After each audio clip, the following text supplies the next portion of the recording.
Under adjudication যেসব ব্যক্তিদের নাম ছিল তাদের জন্য বিশাল খুশির খবর, কেননা আগামীকাল সন্ধে ছটার পর আপনারা আপনাদের নাম ফাইনাল তালিকায় দেখতে পারেন। কেননা এই তালিকায় যাদের নাম থাকবে তারা কিন্তু নিষ্পত্তি হয়ে গেছে এবং তাদের কিন্তু ডকুমেন্ট ভেরিফিকেশন হয়ে গেছে। হয় তাদের নাম ফাইনাল তালিকায় যুক্ত হয়েছে, না হয় তাদের নাম কিন্তু বাদ হয়ে গেছে। তো দেখুন এখানে একটা পেপারে পরিষ্কার করে বলছে যে কাল থেকে ধাপে ধাপে সাপ্লিমেন্টারি তালিকা, অর্থাৎ কাল থেকে আপনারা ধাপে ধাপে কিন্তু সাপ্লিমেন্টারি তালিকা পেতে চলেছেন। কি বলছে আমরা যদি একটু ডিটেলসে এখানে দেখার চেষ্টা করি, ভোটের আগে বিচারাধীন ভোটারদের চূড়ান্ত অবস্থান স্পষ্ট করতে সোমবার প্রথম সাপ্লিমেন্টারি তালিকা প্রকাশ করতে চলেছে নির্বাচন কমিশন। এরপর প্রতি সপ্তাহের শুক্রবার নতুন করে তালিকা আপডেট করা হবে বলে প্রশাসনিক সূত্রে জানা গিয়েছে।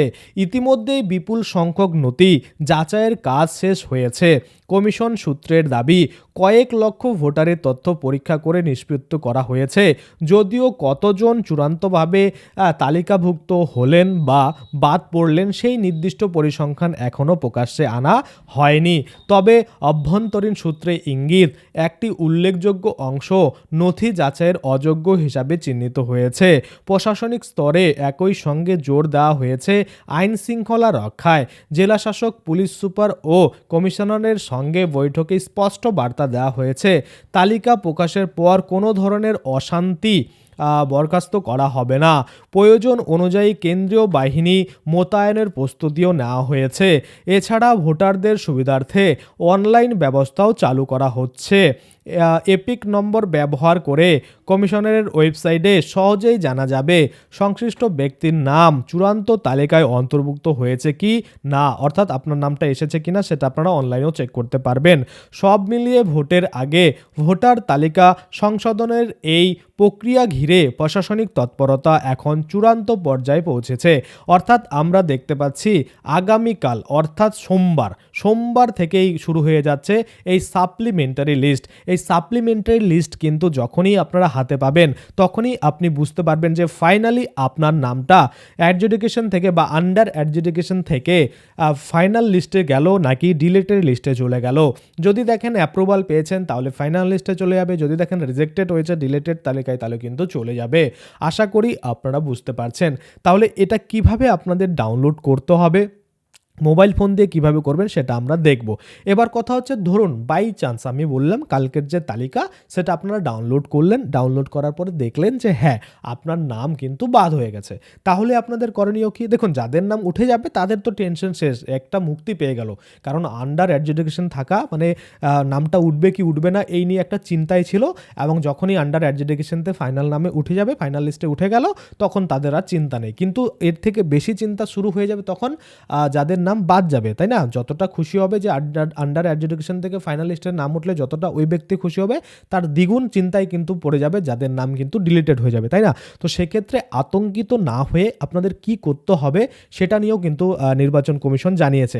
অর্থাৎ প্রথমত আপনাকে আপনার যে ডকুমেন্ট সমস্ত কিছু রেডি করে আপনি অনলাইন বা অফলাইনে আপনি বিশেষ যে ট্রাইব্যুনাল গঠন করা হয়েছে, যেটা আপনারা সকলেই হয়তো জেনে গেছেন, আমি আগের ভিডিওতে বিস্তারিত আপনাদের জানিয়েছি, যারা জানেন না দেখে নেবেন, যে 23 জেলায় মোট কিন্তু 19 জন প্রাক্তন বিচারপতি নিয়ে কিন্তু এই ট্রাইব্যুনাল গঠন করা হয়েছে, এবং সেখানে গিয়ে আপনাদের আবেদন কিন্তু আপনি করতে পারবেন।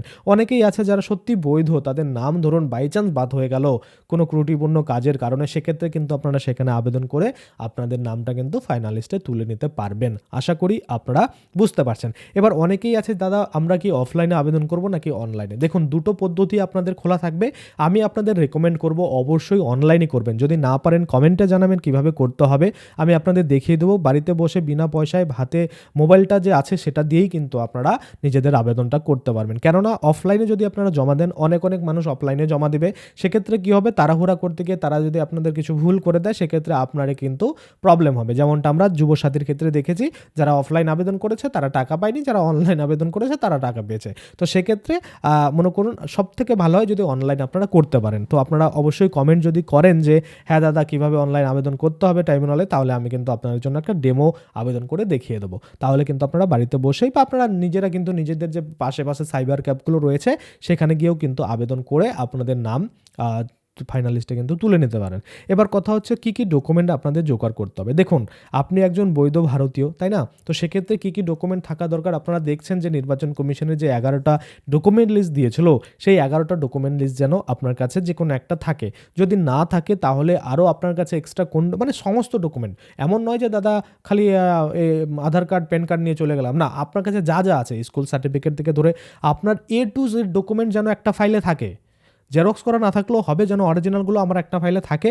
আধিকারিক যা চাইবে তা যেন আপনি বের করে দিতে পারেন। শুধুমাত্র যে আপনার ডকুমেন্ট সেটা নয়, সাথে সাথে আপনি যেখানে থাকেন সেখানকার রেসিডেন্টাল প্রধানের সার্টিফিকেট, কাউন্সিলের সার্টিফিকেট, এগুলো কিন্তু কালেক্ট করে রাখবেন। ডোমিসাইল সার্টিফিকেট যদি অ্যাপ্লাই করে পেয়ে থাকেন তাহলে ডোমিসাইল সার্টিফিকেট পাশে রাখবেন।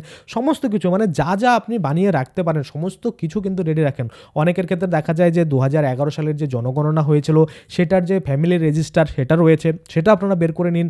আপনার যদি গ্রামে বাড়ি হয় পঞ্চায়েতে গিয়ে সেটা পেয়ে যাবেন, আপনার যদি শহরে বাড়ি হয় মিউনিসিপ্যালিটি সেখানে গিয়ে আপনারা পেয়ে যাবেন। অবশ্যই আপনাদের কাউন্সিলর, আপনাদের প্রধান, আপনাদের মেম্বারদের কোলে আপনারা কিন্তু এই জিনিসগুলো জোগাড় করে রাখুন। তাতে করে কি হবে, যখনই কিন্তু এই বিশেষ ট্রাইব্যুনালে আপনি আবেদন করবেন তখন কিন্তু আপনার কাছে সমস্ত তথ্য যদি ঠিক থাকে তাহলে আপনাকে কিন্তু আপনার নামটা ফাইনাল লিস্টে তুলে দেওয়া হবে এবং আপনার নাম কিন্তু পার্মানেন্টলি বাদ পড়বে না। আশা করি আপনারা বুঝতে পারছেন। এবার কথা হচ্ছে কিভাবে আপনারা অনলাইনে চেক করতে পারবেন যে আপনার নামটা বাদ হলো কি না। তো আপনাদের যে ইপিক নাম্বার রয়েছে অর্থাৎ ভোটার কার্ড নাম্বার রয়েছে সেটা দিয়েই কিন্তু আপনারা অনলাইনে চেক করতে পারবেন। এবার দেখুন, সোমবার বিকেল 6টার পর যখন এই লিস্ট প্রকাশিত হবে আমি আপনাদের জন্য কিন্তু লিস্ট ডাউনলোড করে টেলিগ্রাম গ্রুপে দিয়ে দেবো। সেক্ষেত্রে আপনারা সেখান থেকে ডাউনলোড করতে পারবেন। কেননা অনেকেই আছেন যারা সাইট যখন ওপেন হয়, মনে করুন কোনো একটা লিস্ট দেওয়া হলো, সাইট তখন ঠিকঠাক ওপেন হতে চায় না, কেননা সবাই একসাথে ডাউনলোড করার চেষ্টা করে, সেক্ষেত্রে সাইটে কিন্তু সার্ভার ইস্যু চলে আসে।